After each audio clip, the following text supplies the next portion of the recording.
So now we've got this all set up to do our layer by layer, because that's actually why we got all of our crosses here. Just like with the Venus cube, that was to prime it like that. So what I'm going to do now is use one of my bandage sides, in this case the blue side, as the bottom layer, and I'm going to start filling these in.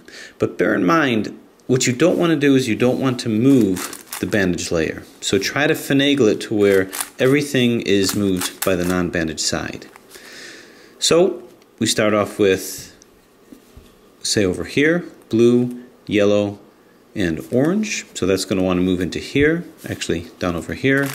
Move that to the side that it has to go, remembering not to use this one to move.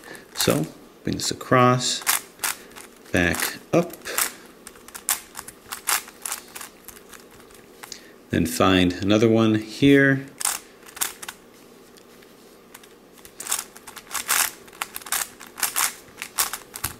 up and back, this one, 2,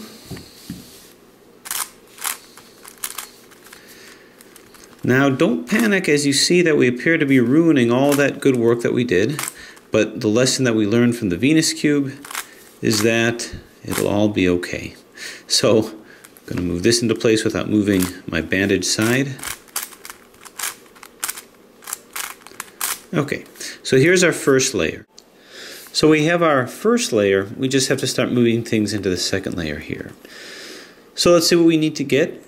Unfortunately, most of them are oranges, which is the bandage side. Now this one is easy because as long as you have the same color here, you can comfortably move it into where it needs to go. So this needs to move into here. We just apply our algorithm, and there it is. So same thing with a situation like this. Well, no, that's actually not what we want. But what about a situation like this where this has to move into here, and unfortunately we're going to run into trouble. So what we're going to want to do is we're going to want to rotate it to where these guys are going to rotate around until I get this white and orange one to line up to here. So I'm actually going to move it from the bandage side so that I can hold these steady while I hold the inner edges steady while I rotate the outer edges. If I do it on a non-bandage side, they're all going to rotate together, and that's not what I want. So I'm going to hold this here so that this one doesn't move, and this one will rotate all around.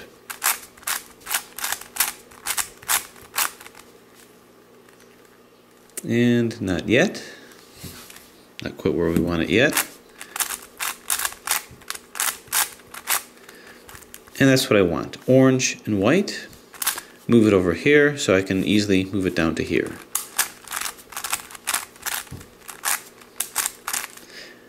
Okay, so we have the difficult parts here.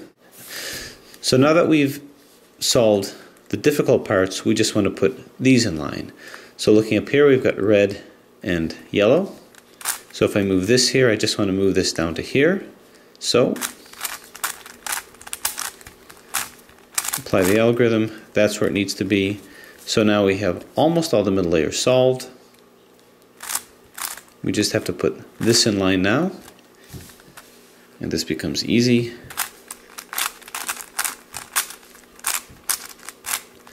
So there's our middle layer. Middle layer is solved.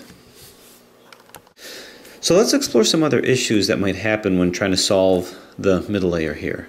The whole key with the orange part is that you really want to get the orange on the bottom here. So we can start filling in some of these. This is just another scenario that we have here, such as the white and red.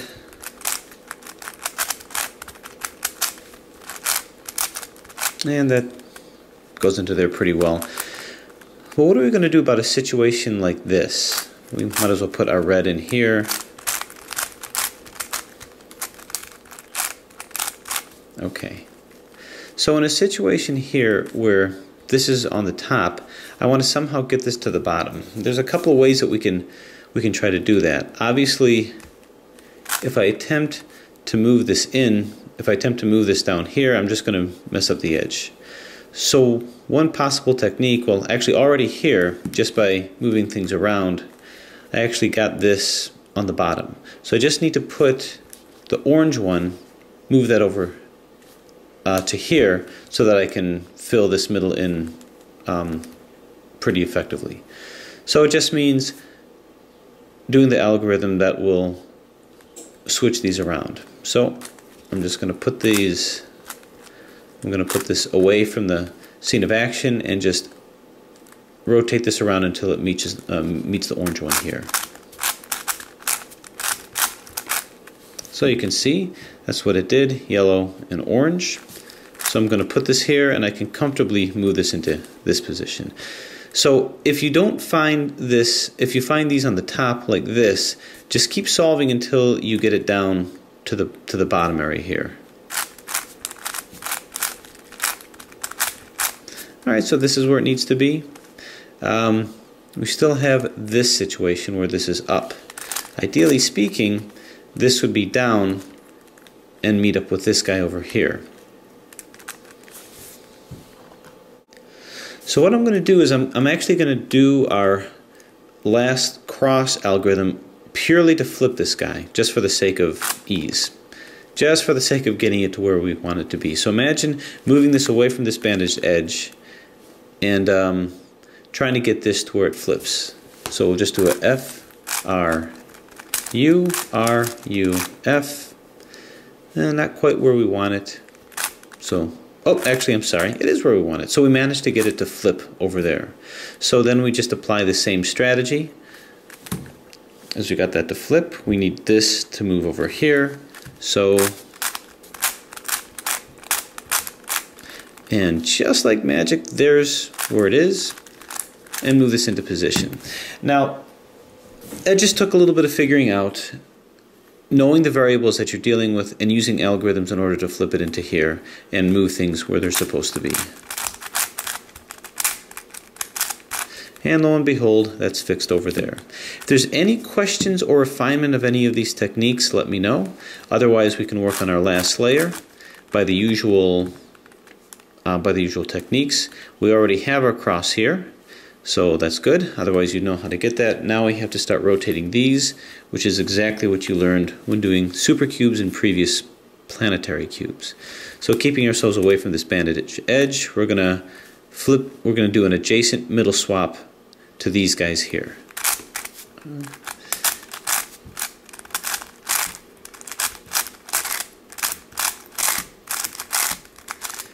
Okay, and that's what happened, adjacent middle swap. Now we're going to do the same with these two. Bring it over here. I want these two to be within 180 degrees of where they need to be. So moving this orange to this red, this yellow to this white will do that. But what it's also going to do is it's going to rotate these things around as well. So we'll apply the algorithm which will fix these parities, and everything should be fixed at that point.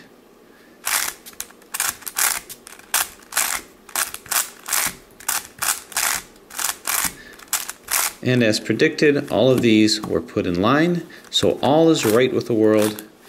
And now it's just a matter of solving the corners. All of our edges, middle, inner, and outer are where they need to be. So this is where it's supposed to be. This is as well. This is as well. If they weren't, we just do the algorithm to shift these around, as you learned by the Rubik's Cube. Now we're just going to flip these guys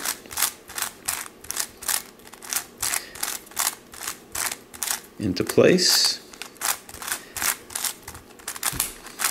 by the usual mechanism.